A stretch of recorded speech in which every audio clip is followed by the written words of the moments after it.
Curso de Historia Sagrada, tema 22, profetas antes del exilio. Buenos días, o buenas tardes, o buenas noches, según me estén escuchando. Vamos a comenzar nuestra clase de Historia Sagrada, que ya alcanza el número 22, como ven. Y hoy vamos a hablar de los profetas anteriores al exilio. En realidad este tema es continuación de otro tema que ya empezábamos el otro día, que es cuando hablábamos de Elías y Eliseo. Pero hoy ya vamos a hablar de los profetas en general y también vamos a hablar un poco del concepto verdadero de profeta y del desarrollo de su actividad en la vida del pueblo de Dios. La palabra profeta es una palabra que en español se interpreta rápidamente como el que anuncia cosas futuras. Y en realidad eso no es realmente así. ¿Por qué? Pues porque los profetas tenían una visión distinta de eso. La palabra profeta en realidad significa el que habla delante. Profetés. Pro es delante y fetés es hablar, ¿no? Y esto de hablar delante se puede entender de dos maneras. El que habla anticipadamente o el que anuncia cosas futuras. O también se puede entender el que habla por otro, el que habla en nombre de uno que lo envía por delante. Los profetas de la Biblia son hombres que hablan en nombre de Dios. Hablan en vez de Dios, pero en nombre de Dios, porque Dios les manda que hablen. Son hombres inspirados por Dios en momentos concretos para hablar a su pueblo, comunicando lo que Dios dice sobre los acontecimientos y denunciando los pecados. Por eso unas veces anunciaban castigo y otras veces salvación. Y en sus palabras, en el conjunto de sus palabras, nosotros vemos anunciada la salvación que nos viene de Cristo. Hubo muchos tipos de profetas. La palabra profeta es una palabra muy genérica que abarca muy diversos tipos de personas. Sintetizando un poquito, en esto sigo a Sicre en general, sintetizando un poco digo, podríamos hablar de unos que vivían en la corte del rey, como el profeta Gad o el profeta Natán, de los que nos hablan los libros de Samuel, como residentes en la corte de David. Otros vivían alejados de la corte, pero interviniendo críticamente en los acontecimientos políticos. Y aquí hay que destacar claramente, como ya veíamos el otro día, a Elías y a Eliseo. Son personas que viven fuera de la corte, lejos de la corte, enfrentados con la corte, críticos con la corte. Y también tenemos en ese sentido, por ejemplo, al profeta Amós. Otros fueron hombres cultos o de cierto prestigio, como el profeta Isaías, de quien se suele decir que es a la par sabio y profeta. Y por eso mismo quizás en él encontramos una crítica bastante fuerte a los sabios. No hay peor cuña que la de la misma madera, creo que dicen por ahí. Otros fueron sacerdotes, como por ejemplo Ezequiel. También Jeremías era sacerdote, pero su función sacerdotal queda más en la sombra. Jeremías hay que identificarlo claramente como profeta, un poco independiente de que antes o simultáneamente hubiera sido sacerdote o no. De hecho, nunca lo vemos actuando como sacerdote. ¿Para qué surgieron los profetas? Bueno, pues Dios los hizo surgir para que manifestaran a los hombres sus designios de amor. Esa es la función definitiva de los profetas. Si tenemos ya el concepto claro de profeta, hombre que habla en nombre de Dios, podemos seguir adelante. Nosotros conocemos los nombres de muchos profetas del Antiguo Testamento, pero hay profetas que tienen libros con su nombre y hay profetas que no tienen libros con su nombre. Profetas, se suele hablar de profetas escritores y profetas no escritores. Profetas que tienen libros con su nombre, pues son dos grupos de profetas. Lo que llamamos los profetas mayores, Isaías, Jeremías, al que se le añade Baruch, Ezequiel y Daniel. Y profetas no mayores, o sea, menores, estos cuatro eran los mayores. Y profetas menores, pues tendríamos a los contenidos en el libro de los 12 profetas, que son Oseas, Joel, Amós, Abdías, Jonás, Miqueas, Nahum, Habacuc, Sofonías, Ageo, Zacarías y Malaquías. Procuraremos decir algo un poco de toda esta gente. ¿Por qué son profetas mayores o son profetas menores? Pues por el tamaño de sus libros. Los profetas mayores tienen libros muy extensos, y los profetas menores pues tienen libros muy poco extensos, o a veces casi una mera página, ¿no? Como el profeta Abdías, por ejemplo, es una página. Entonces, es el tamaño el tamaño del libro, el que hace que los llamemos profetas mayores o menores. Por otra parte, en los profetas mayores hemos metido a Daniel. Así lo hace la Biblia Vulgata, así lo hacían la Biblia griega de los 70. Pero la Biblia hebrea no coloca a Daniel entre los profetas, sino que lo desplaza a los escritos, lo cual es significativo a la hora de entender qué era realmente este profeta Daniel. Aparte de los profetas escritores, que ya digo son los mayores y los menores, pues tenemos profetas no escritores. Y aquí sí tenemos una lista larga que hay que ir expurgando con cuidado del Antiguo Testamento. De los más conocidos, y por decir una pequeña lista, porque muchos son anónimos, simplemente se dice un profeta. Pero bueno, con nombre y citados más o menos extensamente, tenemos a Débora, la mujer jueza, que juzgaba bajo la palmera de Débora, pero a la que se le llama también profetisa. También se le llama profetisa, por ejemplo, a la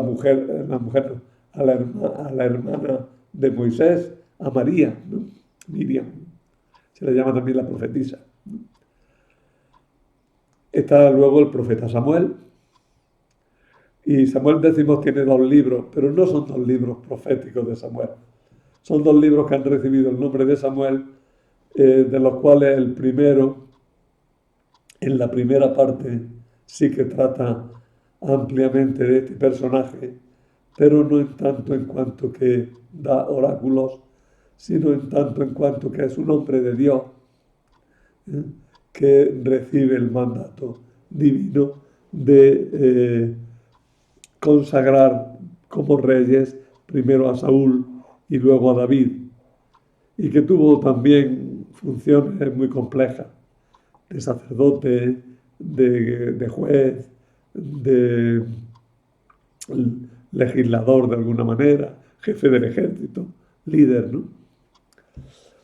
Otros 2 profetas ya lo he citado también, Gad y Natán, que actuaron en la corte de David, Elías y Eliseo, que ya lo hemos visto, a los que los libros de los reyes les dedican espacios muy amplios.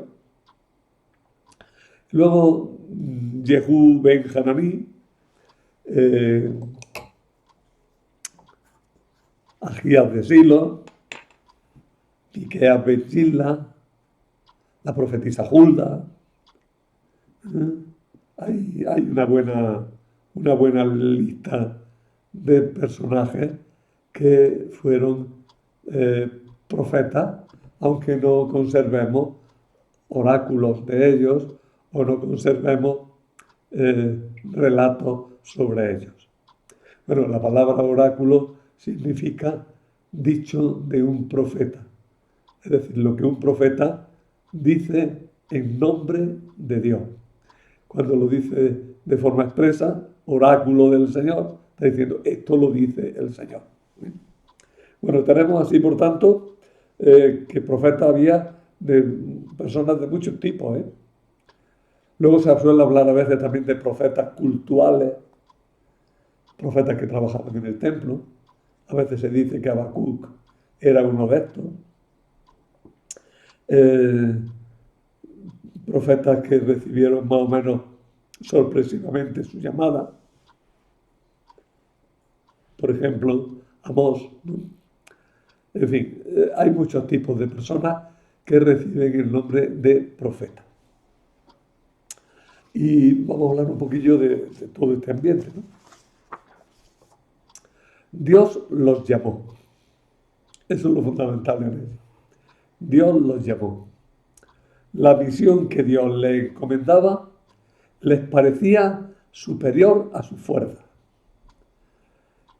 Sintieron la tentación de huir de Dios, pero la palabra de Dios era como un fuego en su entraña, cuya fuerza no podían resistir. Por tanto, los profetas son personas que llamaron a la conversión cuando el pueblo estaba apartado de Dios. Son personas que intercedieron por el pueblo ante Dios. Esta es una misión de la que no se habla muchas veces y sin embargo es muy importante en los profetas, su carácter de intercesores. Lo vemos, por ejemplo, en Jeremías o en Amós, que Dios les llega a decir, no me intercedas más por el pueblo, que no te voy a hacer caso. Pero le dice que no le intercedan porque si le interceden, Dios se va a ver como obligado, va a tener compromiso con el profeta de actuar, ¿no? Es decir, Dios está deseando actuar y el profeta sirve de intercesor, para que actúe en favor de su pueblo. Pero también anunciaron el juicio de Dios y anunciaron la salvación. A veces se resistieron a predicar. El caso más conocido es el de Jonás. Jonás en realidad es una parábola, ¿no? Pero Jonás es un personaje que ejemplifica lo que tiene que ser un profeta. Es un hombre que no puede resistirse a la palabra de Dios por más que quiera. De hecho, Jonás recibe la palabra de Dios, huye, se embarca a países lejos, pero el mar no lo aguanta, lo tienen que tirar al mar, lo traga el pez, lo devuelve a la playa, Dios lo vuelve a mandar. Al final Jonás tiene que hacer lo que Dios le ha mandado. Ellos se resistían, como digo, pero Dios es más fuerte que su resistencia. Jeremías, más que resistirse, se queja muchas veces, ¿no? Se resistieron a predicar, pero finalmente tuvieron que cumplir su misión. Las palabras de los profetas, ya lo hemos dicho, se cumplieron plenamente en Jesucristo. Una característica también muy peculiar de los profetas es que sufrieron persecución. De casi todos los profetas se habla de que tuvieron de un modo o de otro persecución. Porque su palabra molestaba.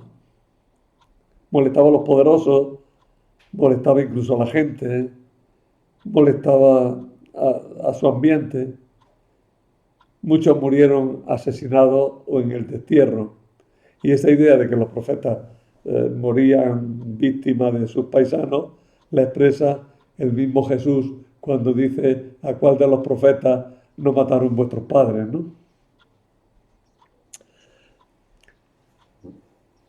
Los profetas actuaron y dejaron su mensaje con dos medios, con palabras y con gestos o acciones simbólicas. El profeta, para comunicar el mensaje divino, utiliza fundamentalmente la palabra. La palabra es fundamental en el profeta. El profeta es el hombre de la palabra, el hombre que comunica la palabra.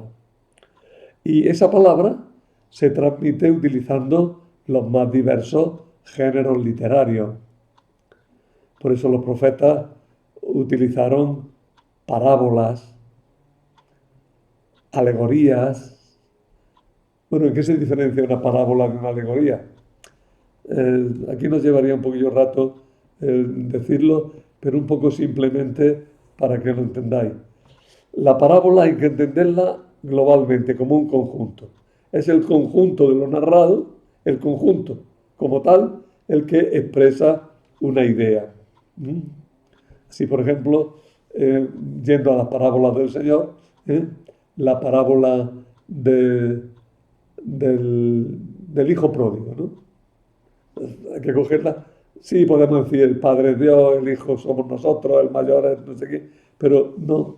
Lo que importa es lo global. ¿Qué expresa la parábola del Hijo pródigo? Que Dios tiene misericordia de nosotros. Que Dios nos quiere, que Dios nos acoge, que Dios nos perdona, ¿no? Pero es así de una forma global, entera. En cambio, la alegoría sí que cada personaje, cada elemento de la parábola tiene una correspondencia en otro ámbito, ¿no? Podríamos decir que la alegoría es hablar en clave, donde las cosas, en vez de ser llamadas por su nombre, son llamadas con el nombre de otra cosa, ¿no? Por ejemplo, la parábola, aquí además está bonita por eso, la parábola del sembrador, que en un principio y en labios de Jesús ¿eh? Es una parábola propiamente dicha, porque es global, merece la pena, viene a decir, merece la pena gastar el tiempo y la energía predicando, porque al final va a dar resultado. Eso sería globalmente, ¿no? Eso sería su carácter de parábola. Pero los cristianos primeros ya tendieron a leerla como alegoría. Y por eso empiezan a decir el sembrador es el que predica, los sembrados en la palabra, las espinas son los que no la reciben bien, la tierra buena son los que la reciben bien. ¿Veis? Ahí sí tenemos una alegoría. Para nosotros las alegorías muchas veces se concretan en la fábula. En la fábula donde los animales ocupan los lugares de las personas, o los vegetales a veces. Bueno, entonces los profetas se expresan con parábolas, con alegorías, con bendiciones y maldiciones, con comparaciones, con himnos, con instrucciones, con oraciones, oráculos de salvación, acusaciones requisitorias, canciones, elegías, ayes, oráculos de condena, acusaciones numéricas. Bien, en los apuntes, detrás de cada uno de estos géneros, os he puesto algún trozo, la cita de algún trozo de los profetas en los que se ve que actúan así. Voy a destacar algunos de ellos. Eh, bueno, un himno sabemos bien lo que es. Es un canto de alabanza, ¿eh? En lo que se glorifica, se canta la grandeza de Dios, ¿no? Las oraciones también es claro, son palabras que el profeta dirige a Dios. Pero fijaros que ahí hay un juego, porque Dios habla, nos habla por medio de la oración que el profeta le está dirigiendo a él, ¿no? La elegía es un canto fúnebre. Los ayes son un género interesante que expresan como una especie de funeral, ¿no? ¡Ay de! El Señor lo usa también. ¡Ay de los ricos! ¿No?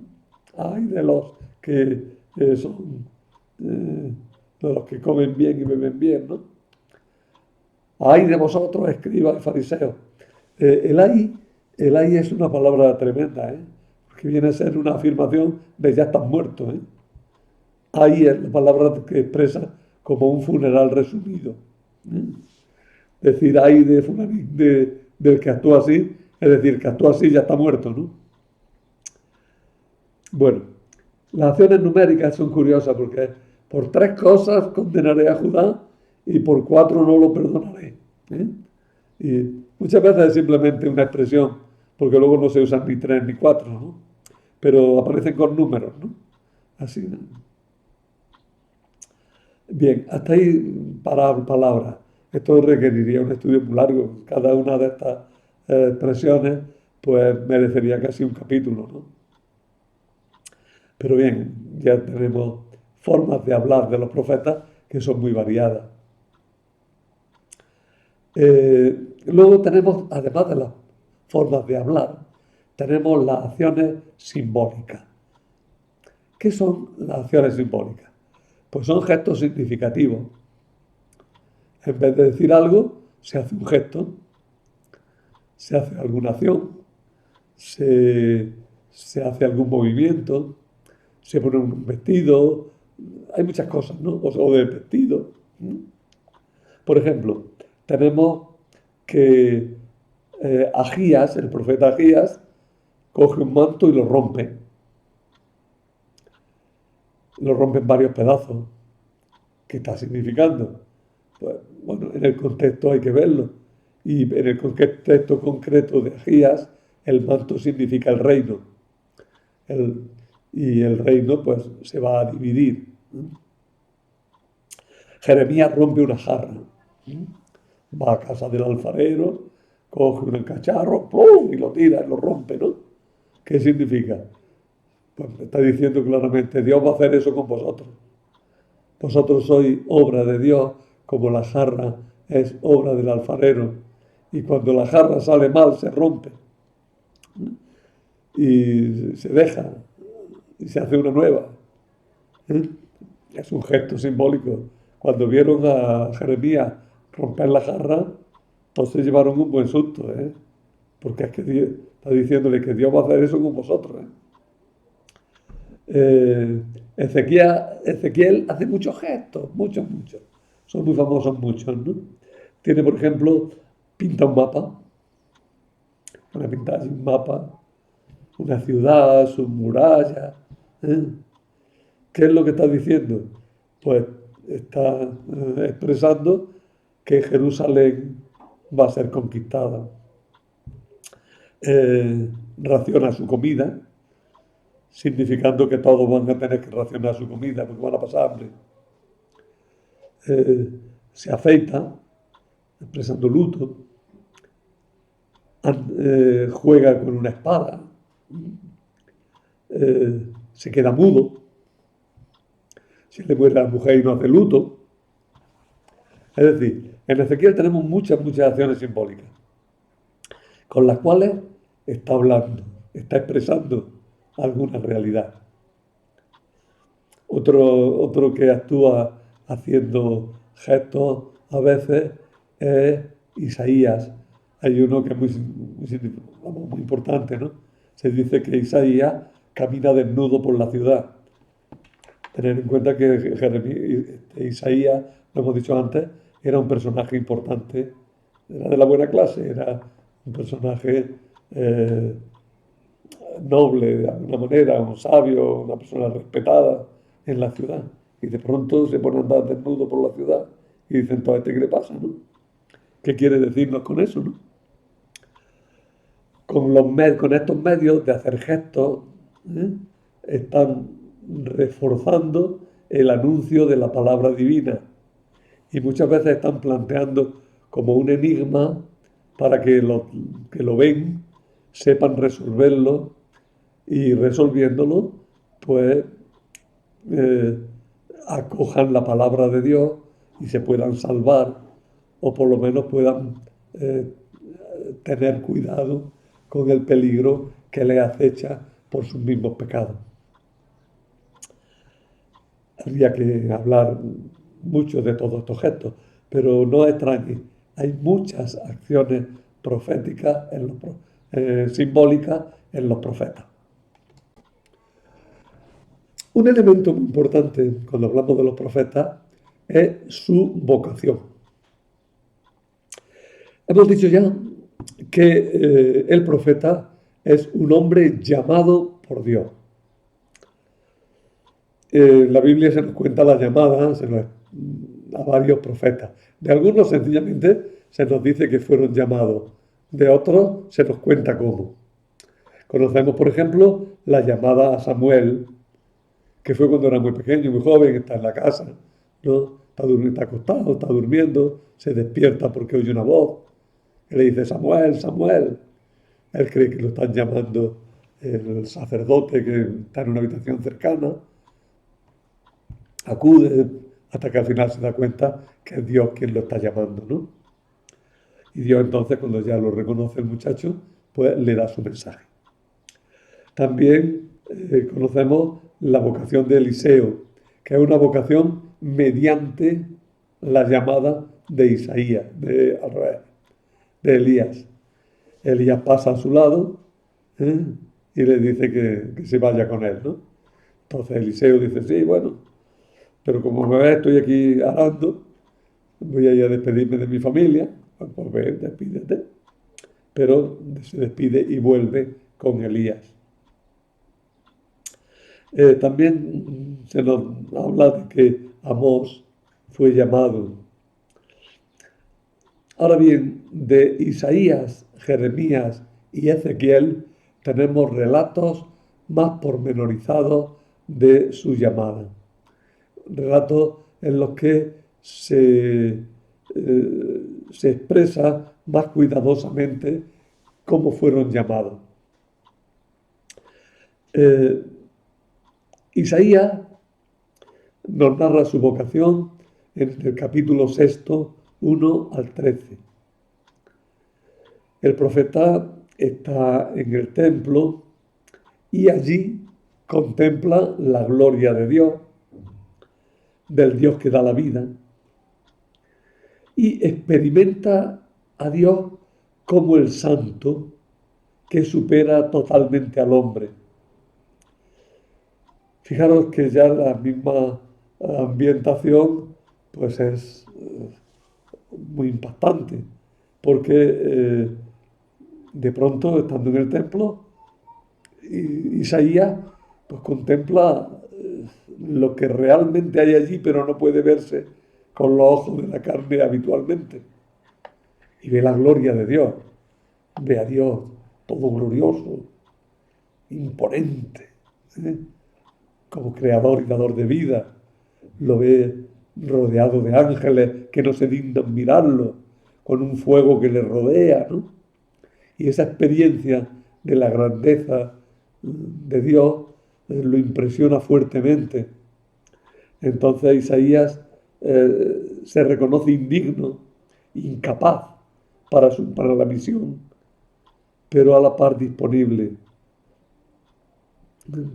Dice, aquí me tienes. Entonces Dios lo purifica y aparece el símbolo del fuego como purificación.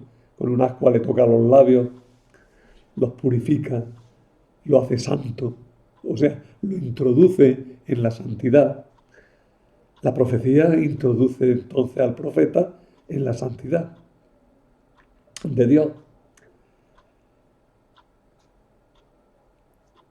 Por tanto, Isaías, tenemos esa narración tan impactante de su vocación.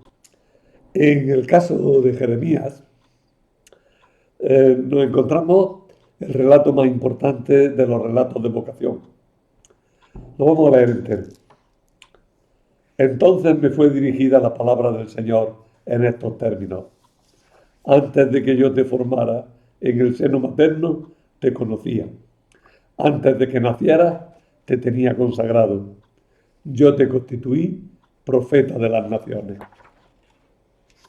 Yo dije, Señor, mira que no sé expresarme, que soy un muchacho. Y el Señor me dijo, no digas soy un muchacho, pues irás a donde yo te envíe y dirás todo lo que te mande. No les tengas miedo, que contigo estoy yo para salvarte. Oráculo del Señor.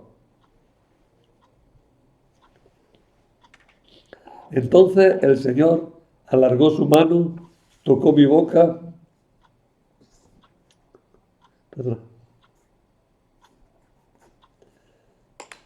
Entonces el Señor alargó su mano, tocó mi boca. El Señor me dijo, mira, he puesto mis palabras en tu boca. Desde hoy mismo te doy autoridad sobre la gente y sobre los reinos, para extirpar y destruir, para perder y derrocar, para reconstruir y plantar. Fijaros los elementos que aparecen en la llamada. Dios es el que llama. Y llama sin motivo humano. Llama porque quiere y llama a quien quiere. Llamar antes del nacimiento implica que el que va a nacer no tiene méritos propios, sino que es al revés. Es Dios quien lo constituye como profeta porque quiere. Cuando experimenta la llamada, el profeta experimenta también su poquedad, su pecado, su impureza, su pequeñez. Dice Isaías, ay de mí que soy hombre de labios impuros, ¿no? O Jeremías, mira que soy un niño, ¿no?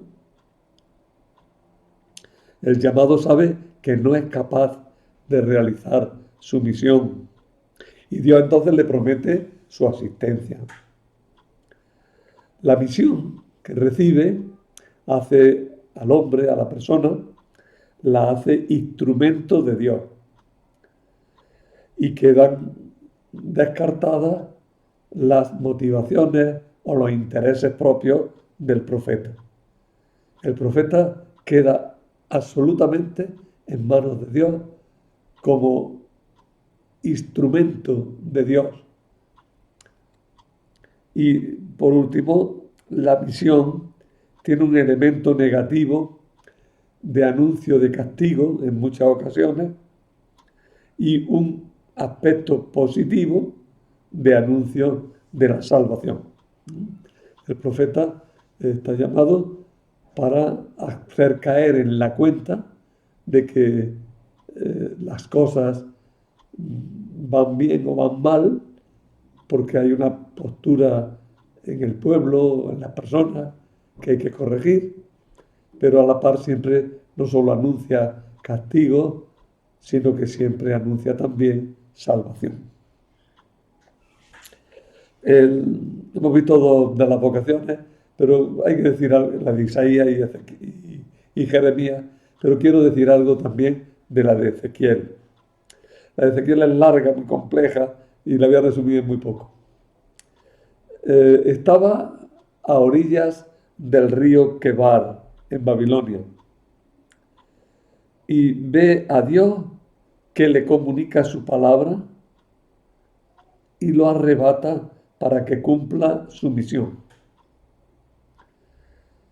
El profeta, cuando quiere expresar todo esto, se esfuerza en describir la apariencia visible de la gloria de Dios y hace todo un escenario muy complicado, muy rocambolesco, que como tiene elementos así bastante maravillosos, muchos lo han cogido como si hablara de extraterrestres. No, es que quieren expresar la grandeza, ¿eh?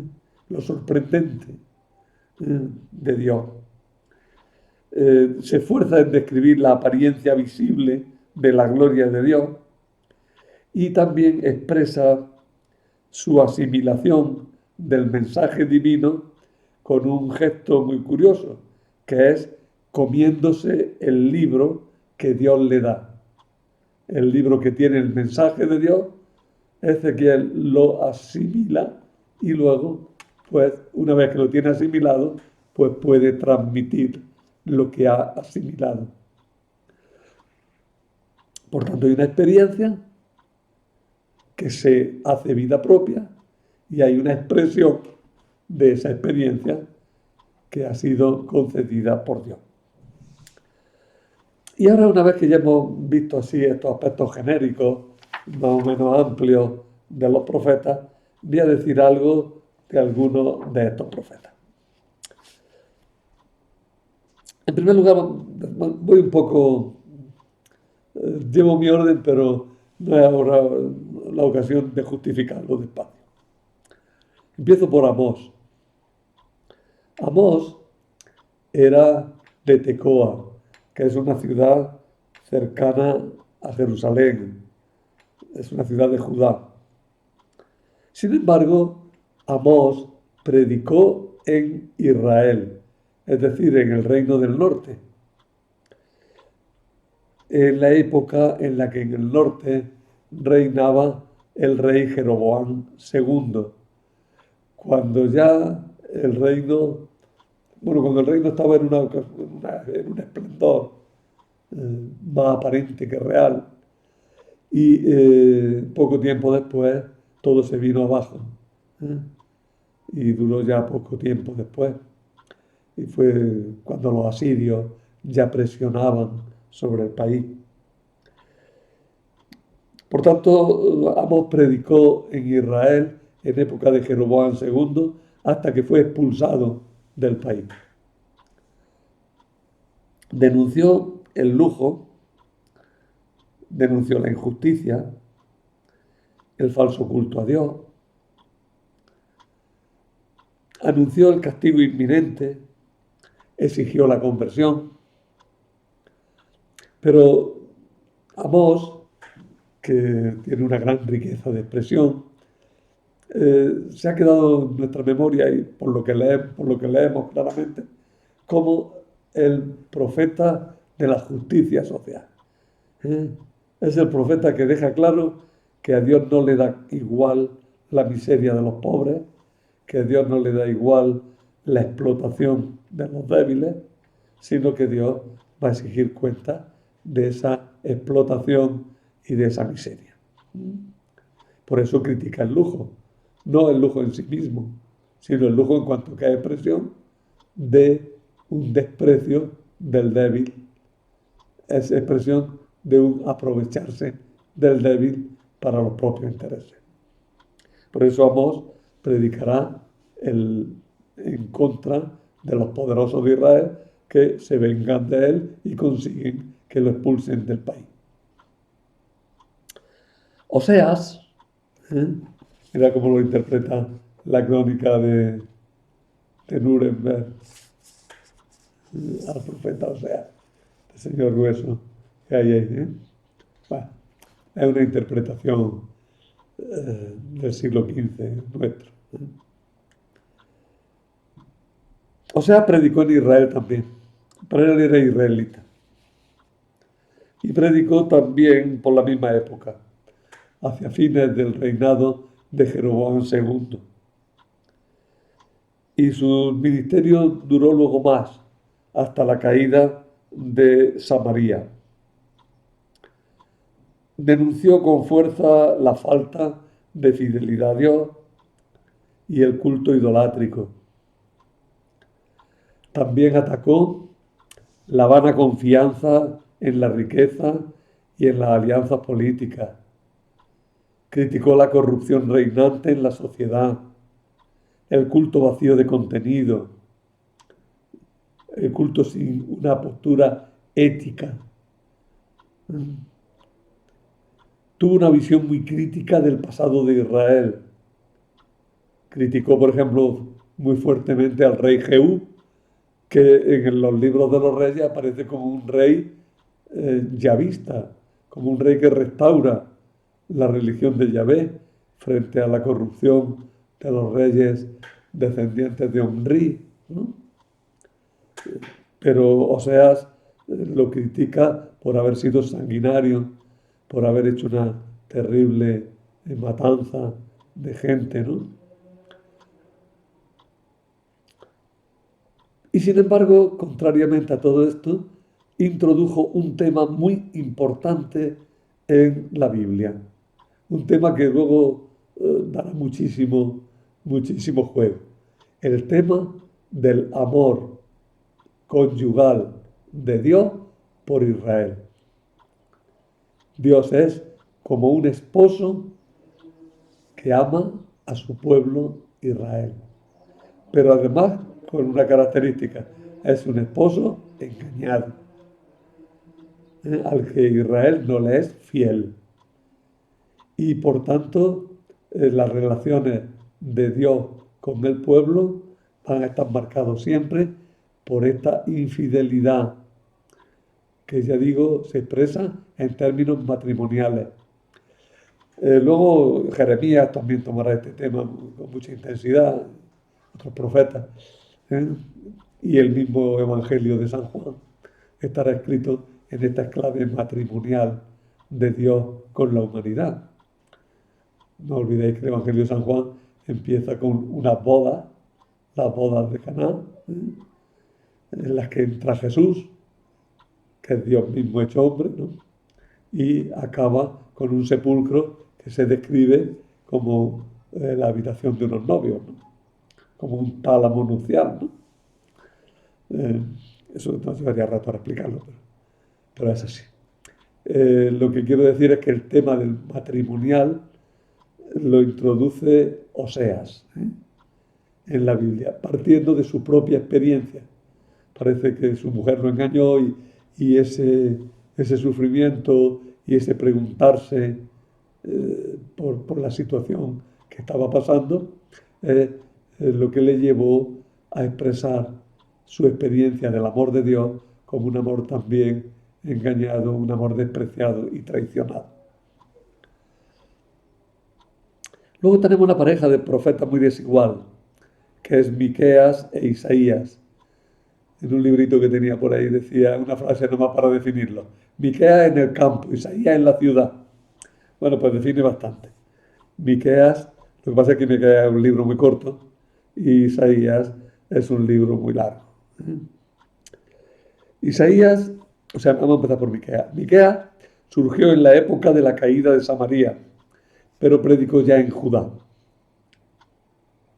Era aldeano, ya digo que contemporáneo de Isaías, y anunció que Judá a la larga correría la misma suerte de Israel, es decir, que también caería en manos de sus enemigos, ya que sus pecados de idolatría y de injusticia social eran los mismos. Pero lo característico aquí es que, como es del sur, como es del reino de Judá, del reino de Jerusalén, pues la familia de David tiene mucha importancia. Y entonces él anunció el renacer de la dinastía de David y la llegada de un tiempo de paz en que todas las naciones acudirían a Jerusalén. Veis que este anuncio de Miqueas lo recoge también San Mateo cuando los magos van a ver a Herodes y los sabios dicen, así dice Miqueas, y tú Belén, tierra de Judá. La raíz davídica del Mesías es reforzada por la predicación de Miqueas. Isaías es un hombre de Judá. Parece que era de familia noble. Tenía peso personal en la corte. Se le consideraba un sabio. Predicó mucho tiempo, predicó durante 40 años. En los reinados de Ocías, Jotán, Acaz y Ezequías. Atacó como Amós el lujo y la inmoralidad, la idolatría, la anarquía de Jerusalén. Afirmó la sabiduría del Señor frente a la pretendida sabiduría de los sabios humanos. Advirtió del peligro que corría Jerusalén de ser destruida como Samaria si seguía la falsa sabiduría de sus gobernantes en vez de la sabiduría de Dios. Isaías tiene una mentalidad abierta y universalista, pero destaca la función salvadora de la dinastía de David. Su profecía se entendió como mesiánica y abrió las puertas a la esperanza que posteriormente se desarrollaron en un Mesías de la estirpe de David. Isaías dio lugar también a toda una escuela profética que fueron metiendo luego su oráculo en su libro a lo largo de 500 años. Así que el libro de Isaías es el libro de un enorme colectivo de profetas que todos se designan como Isaías, ¿no? O, bueno, muchas veces ni siquiera ponen nombre, sino que simplemente su oráculo se introduce en el libro de Isaías. El libro de Isaías es de los más bellos literariamente de los libros de los profetas. Fue buen poeta y fue buen conocedor de la voluntad de Dios. Ya digo que literariamente es una obra muy destacable dentro de la literatura bíblica. Más adelante, en tiempos de Josías, destacó el profeta Sofonías. Esto ya estamos un poco tiempo después, porque Josías era, estoy calculando, era bisnieto de Ahaz, que es el rey que reinaba cuando predicó Isaías. Bueno, pues en tiempos de Josías destacó Sofonías, que colaboró en la reforma religiosa que hizo este rey. Atacó el sincronismo propio de la época del abuelo de Josías, Manasés, que podía considerarse prácticamente como el antecesor de Josías, ya que el padre de Josías, Amón, reinó no más que 2 años, creo, muy poco tiempo, y fue asesinado pronto. Josías tuvo que rehacer toda la vida religiosa del pueblo judío. Fue el gran restaurador. Bueno, pues Sofonías le ayudó en aquella tarea. Muchos dicen que ya había muerto en el año 622 cuando apareció en el templo el libro de la ley. pues no cita nada, y además cuando dicen de consultar a un profeta, no dicen de consultarlo a él, sino a la profetisa Hulda, a la que solo conocemos por este pasaje de Segundo Reyes 22:14. Sofonías, en su predicación, no se limitó a anunciar el castigo y denunciar la idolatría e injusticia unida a la despreocupación por la verdadera vida religiosa, sino que anunció también la salvación a través de un resto que acogerá al Señor. Estas frases son muy bonitas y duras, ¿no? Judá marchó al destierro, humillada y esclava. Hoy habita entre gentiles sin encontrar reposo. Los que la perseguían le dieron alcance y la acercaron. Eso lo leemos en el libro de las Lamentaciones, cumpliéndose así lo predicho por el profeta. Luego hay que destacar un gran profeta, Jeremías. Jeremías fue el gran profeta de los últimos años de Judá. Fue profeta a pesar suyo. Él era de familia sacerdotal. Aceptó la reforma de Josías, pero sufrió una continua persecución y oposición. Tuvo que luchar contra un pueblo que se precipitaba en la catástrofe, que era idólatra, que tenía una vana confianza en el templo, que se apoyaba en esa caña cascada que es Egipto. Entender la metáfora. Uno cuando camina se apoya a veces en un bastón, ¿no? Egipto para caminar es un bastón muy malo porque es como una caña que ya está cascada, que en cuanto lo apoyas se parte y se te clava en la mano, ¿no? Y no te sujeta, ¿no? Bueno, pues pon ese ejemplo. Perseguido, apaleado, encarcelado. Es una figura de Jesucristo, incluso en detalles tales como la crítica del templo, pues experimentó en su carne el rechazo del pueblo hacia Dios.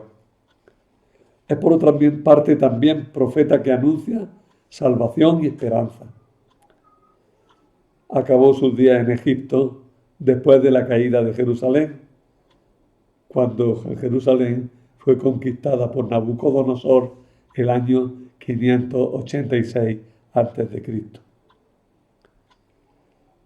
El secretario de Jeremías, Baruch, y otros discípulos tardíos reunieron sus oráculos y sus confesiones o relatos referentes a su experiencia religiosa en uno de los libros proféticos más importantes de la Biblia.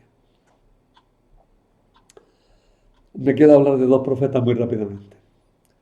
Estamos solo con los profetas anteriores al exilio, Los otros ya irán saliendo. Nahum se supone que predicó en Jerusalén un poco antes que estos dos últimos profetas que hemos visto, en tiempos de Manasés. Manasés ya he dicho que era el abuelo de Josías. Bueno, pues Nahum predicó en tiempos de Manasés. Anunció el triunfo del Señor sobre Asiria. Advirtió que someterse a Asiria era un error. Lo que es necesario es convertirse y restablecer el derecho. Pero Nahum se ha hecho famoso por su canto de alegría por la caída de Nínive, que es una de las páginas más famosas de la Biblia y también literariamente muy bien compuesta, muy evocadora y también bastante dura, bastante cruel. Así que Nahum recordarlo por la caída de Nínive. Y por último, Habacuc. Habacuc le tengo un especial cariño, porque fue el profeta que trabajé cuando estudié Sagrada Escritura, ¿no? Este Habacuc, hay ahí como una especie de San Pedro de Alcántara, que parece que está hecho de raíces, ¿no? Se suele considerar más o menos de esta época, aunque algunos dicen que no, que es posterior, que es ya cuando volvieron del destierro. Bueno, lo coloco aquí entre los profetas anteriores al destierro, porque muchos lo ponen ahí. Es uno de los profetas que claman en un tiempo de tiniebla, preguntándose por el sentido de la historia, por la justicia de Dios, que para castigar a los injustos y opresores parece utilizar a otros pueblos aún más crueles. Él dice, Señor, estamos sufriendo, tenemos una opresión, pero el consuelo que se nos da es decirnos que va a venir otro pueblo que va a acabar con los opresores, pero la experiencia que tenemos es que cada pueblo que viene para castigar a los otros, al final a quien nos machaca es a nosotros. Es decir, sufre el sinsentido muchas veces de la historia, que en la que el pueblo sencillo, el pueblo pequeño, fiel, es el que al final paga todos los trastos rotos, por hablarlo con una expresión vulgar, paga los trastos rotos de toda una época. Y sin embargo, aunque ve las cosas así, con esa pregunta, él acabará teniendo una conciencia muy clara de que Dios va a actuar y va a salvar. Recoge una frase de Isaías, se esforzarán los pueblos para nada, porque al final el que va a triunfar es el Señor. Y en un canto que tiene al final de su libro, muy breve, son 3 capítulos, pues en el canto que tiene al final, pues Habacuc dice aquella frase famosa, aunque el olivo olvide su aceituna, que la higuera olvide sus higos, aunque las vacas no den leche en el establo, yo seguiré confiando en el Señor. Es un profeta que merece la pena leerlo sabiendo el contexto de dureza, de tristeza, de situación difícil por la que estaba pasando el pueblo. Bueno, hay muchos más profetas, pero ya hablaremos de ellos cuando vaya viniendo oportunamente en los temas siguientes. Nada más.